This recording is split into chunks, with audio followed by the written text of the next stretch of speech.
Picture this. It's Friday afternoon, around 3 o'clock. You're sitting at your desk, maybe finishing up a spreadsheet or closing out a few emails, when you hear that familiar ping on your phone. It's your banking app. Your direct deposit just hit. You open the app and you see it. $4,872.50. For a split second, you feel like a king. You feel powerful. You think to yourself, finally, the hard work is paying off. I'm earning six figures. I'm in the top tier of earners. This is the month where everything changes. You imagine the savings account growing, the debt disappearing, and that feeling of financial peace everyone talks about. But then, reality sets in. Before you've even left the office, your automated bill pay starts its silent, deadly work. Your mortgage payment of $2,400 disappears.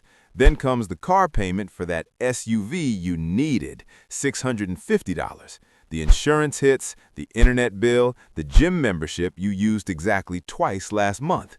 By the time you get home and pull into your driveway, that $4,800 has shrunk to $1,200, and you still have 30 days of groceries, gas, and life to pay for.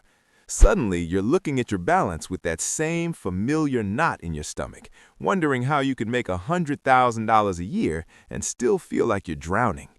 It's an exhausting, suffocating cycle. You're doing everything right. You went to school, you got the high-paying job, you dressed the part, but you're still living paycheck to paycheck. You aren't rich. You're just a high-income person with a broke person's bank account.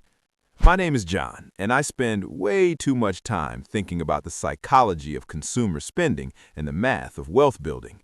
If you're someone who feels like you're running on a financial hamster wheel despite having a good income, make sure to hit the subscribe button and give this video a thumbs up if this helps you out. Look, here's the thing. Most people think being broke is a math problem. They think, if I just made $20,000 more, I'd be set. They think the problem is the income. But I've talked to doctors making $300,000 a year who are just as stressed as the teacher making $50,000. Today, we're going to pull back the curtain on why your salary isn't the problem. It's the invisible, psychological, and systemic forces draining your accounts before you even get a chance to save. We have to start by challenging a common belief that is hardwired into our brains from childhood. Seriously, we've been told that a high salary equals wealth. It doesn't. Salary is just a tool. Wealth is what you keep. According to recent data from Lending Club, nearly 60% of Americans are living paycheck to paycheck. But here is where it gets really interesting. Even among those earning $100,000 a year, nearly half say they're struggling to bridge the gap between pay periods. Think about that for a second. If you make $100,000, you're in the top 20% of earners in the United States. You're technically successful by every metric society uses, and yet you're one bad transmission failure or one unexpected medical bill away from a total financial crisis. This is what we call lifestyle creep, but I prefer to call it the golden handcuffs. Most people don't realize that as their income grows, their cost of existence grows even faster. You don't just get a raise, you get a lifestyle upgrade that you didn't even ask for. It's an invisible tax on your success. Let's look at the numbers. Say you get a big promotion. You go from making $70,000 to $95,000. On paper, that's a $25,000 raise. You're thrilled. You start dreaming of vacations and retirement. But let's look at the real-world math. First, the government takes their cut. Now, that $25,000 is more like $18,000. That breaks down to about $1,500 extra per month. Now, what do most people do? First, they trade in the reliable 5-year-old sedan for a luxury European SUV because I've earned it and I need something safe for the kids. That's an extra $500 a month in payments, plus higher insurance, plus premium gasoline. Second, they move from a standard 2-bedroom apartment to a luxury condo in the trendy part of town. That's an extra $700 a month. Third, they start shopping at the high-end organic grocery store and eating out 3 times a week instead of once. That's another $300. Just like that, the entire $1,500 raise is gone. You're making more money, but your margin, the gap between what you earn and what you spend, is still exactly zero. You're working harder, taking on more responsibility at the office, and feeling more stress, but your bank account looks identical to how it looked 3 years ago. Now, you might be thinking, John, I'm not that person. I don't buy Ferraris. I'm not being flashy. But here's what most people don't realize. It's not the big, obvious purchases that ruin high earners. It's the mid-tier lifestyle expectations. We live in a world of social signaling. Human beings are tribal creatures. For 99% of human history, being cast out of the tribe meant certain death. Because of that, our brains are hardwired to want to fit in with our peers. If your coworkers all wear certain brands, drive certain types of cars, or talk about their expensive vacations, your brain interprets not doing those things as a threat to your social status. You spend money you don't have to buy things you don't need to impress people you don't even like. It's an evolutionary glitch. When you see your neighbor get a new outdoor kitchen, your amygdala, the lizard part of your brain, fires off a danger signal. It tells you that you are falling behind, that you are less fit for the environment. You aren't buying the grill because you love steak. You're buying it because you're subconsciously terrified of being the lower status member of the neighborhood. Let's get into the nitty-gritty of where the money actually goes. This is where it gets really interesting and honestly a little frustrating. Most people who are broke on a high salary aren't spending it all on one massive diamond ring. They're being nickel and dime to death by convenience. We live in a subscription economy. I want you to go through your credit card statement. I mean, really go through it and look for what I call ghost recurring charges. The gym you haven't visited since January, $55. The 6 different streaming services because you need that one show, $80. The premium delivery app fees because you're too tired to cook, $60. The daily $7 latte and the $4 muffin, $330 a month. Now, some people roll their eyes at the latte factor. They say, John, coffee isn't making me broke. And they're right, one coffee isn't. But the habit of choosing convenience over discipline is what's killing you.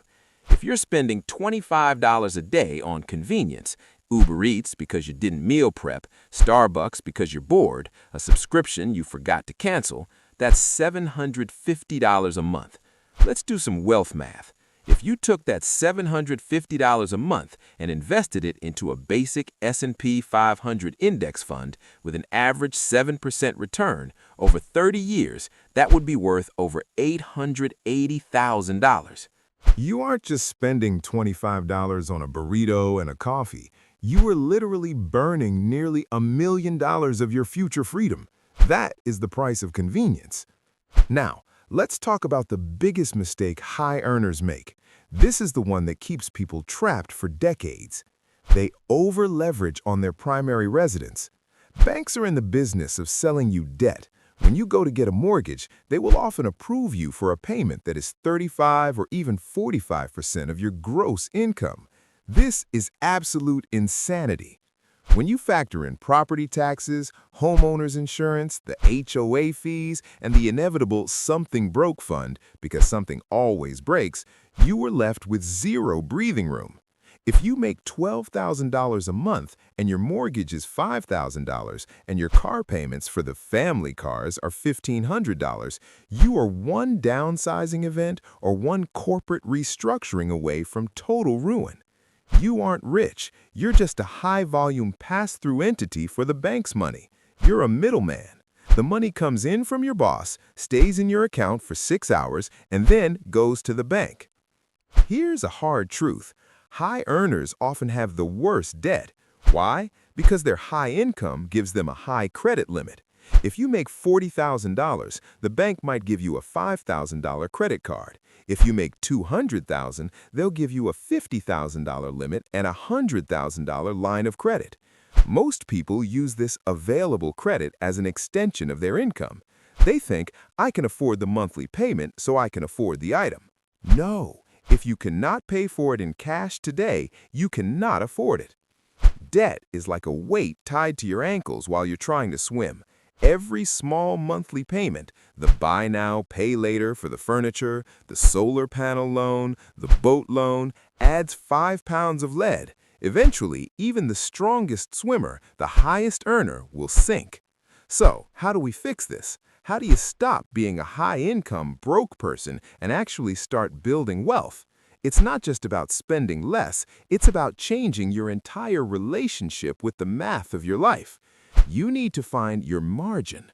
I want you to calculate your take-home pay after taxes and subtract your absolute necessities, modest housing, utilities, basic groceries, and insurance. Whatever's left is your battle fund. If your battle fund is being swallowed by miscellaneous spending or lifestyle choices, you have a leak. You need to treat your personal finances like a business. If a business had a high revenue but zero profit, the CEO would be fired. You are the CEO of your life. It's time to stop the losses. Most people wait until the end of the month to see what's left to save. Spoiler alert, there's never anything left.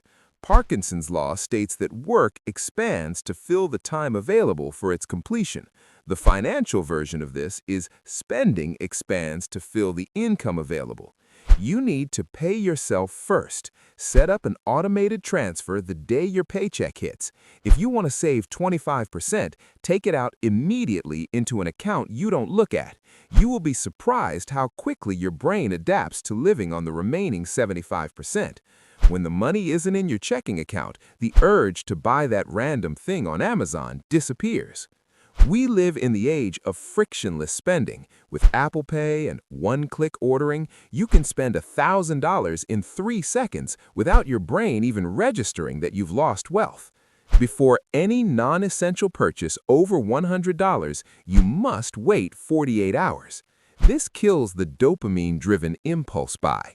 It forces your logical brain, the prefrontal cortex, to take over from your emotional brain. 9 times out of 10, after 48 hours, you won't even want the item anymore. The biggest reason high earners stay broke is that the goalposts are always moving. You thought you'd be happy at $80,000, then you hit it and you thought $100,000 was the number, then $150,000. If you don't define what enough looks like for your lifestyle, you will spend your entire life chasing a phantom. You will be on a treadmill that only goes faster until you eventually collapse. Look, I'm going to be honest with you, and this might be the part of the video where you want to click away, but I need you to hear this. If you're making a good salary and you're still broke, it is a choice. It might not feel like a choice. It feels like life is expensive or the economy is tough. And yes, inflation is real. Yes, housing is expensive. But if you are in the top earners of the world and you have no savings, you are choosing the appearance of wealth over the reality of freedom. You are choosing to look rich to people who aren't even paying attention to you instead of actually being rich. True wealth is silent. True wealth is the peace of mind that comes from a paid-off house. True wealth is the ability to walk away from a toxic boss because you have 2 years of expenses in the bank. True wealth is the power to say no. A leased Mercedes and a designer watch aren't wealth. They are liabilities that require you to keep working a job you might hate just to keep up the facade. You have worked far too hard for your money to have nothing to show for it. You are literally trading your life, your limited hours on this earth, your stress, your health, your time away from your family for a paycheck. Don't let that life be wasted on things that end up in a garage sale or a landfill in 3 years. Start today. Don't wait until next month. Go look at your last 3 bank statements, find the leaks, kill the subscriptions, set up the auto savings. It's going to be uncomfortable for a few months. You might have to say no to a few dinners or not this year to a vacation. But the feeling of having $50,000 in the bank and 0 debt is 1,000 times better than the high of a new purchase. If this video helped you see where your money is really going, make sure to hit that like button. Don't forget to subscribe for more tips on mastering your finances and share this with anyone who's tired of living paycheck to paycheck. Your future self will thank you.